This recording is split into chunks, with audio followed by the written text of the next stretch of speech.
Okay, hi, my name's Neel, and I'm currently a captain on the Challenger 605.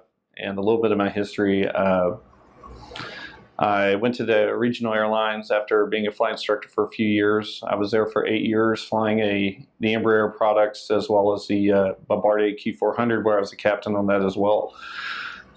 Currently have about 9,000 hours. I've done a wide variety of flying, from high altitude jets to the Q400, flying in a lot of adverse weather conditions, snowstorms, high altitude training, and mountain operations.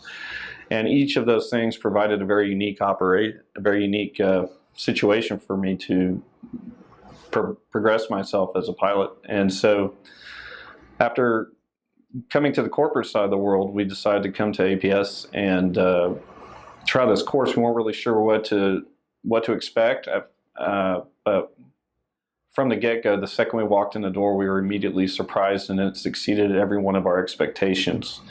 One of the things that I've always said for the last 2 days, one of the things I've really promoted is that at the airlines, at Bombardier, dealing with Embraer, and these guys, they teach you how to fly the airplane, but they always say, well, you're a pilot coming in, so you know what you're doing.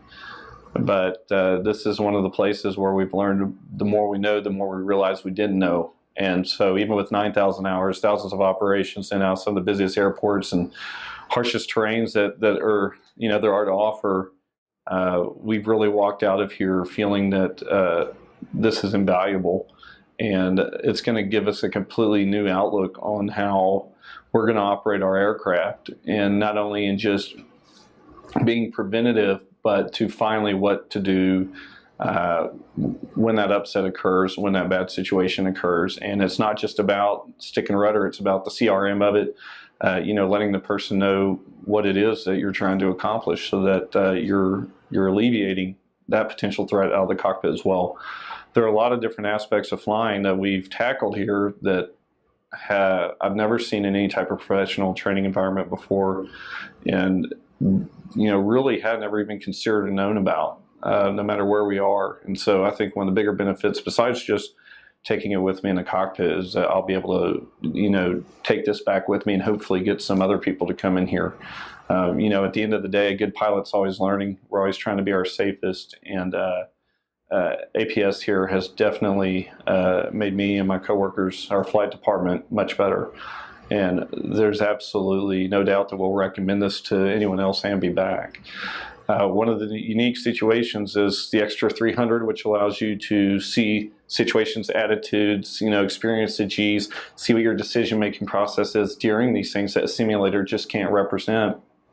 And then they have the S211, which could take you up and do high altitude training. And that's one thing that the airlines have started pushing in the last 2 years, the Bombardier and our new 605, that they've started emphasizing, but the training is nowhere near as in depth. And as a matter of fact, some of it's just, applicable only in that aircraft. To try and imitate it in the sim doesn't do it justice. And again, it's one of those things that you need to see it to believe it, and to experience it to know how you're going to handle it and what kind of person you're going to be in that situation. There's been a lot of personal growth and growth as a pilot during this course, and so I couldn't recommend it higher for anyone. I think it's something that needs to become a mainstay in our industry, and I think that this needs to work its way into the airlines and basically everyone for safer operations. So I'm very thankful for the opportunity that I had here, and I think I'm going to walk away with a ton of knowledge I plan on applying to my flight practices moving forward to ultimately make me a better pilot. So thank you, APS, BJ, all you guys here. Every instructor has been fantastic, and I could not think of a critique for this environment. It's been exceptional.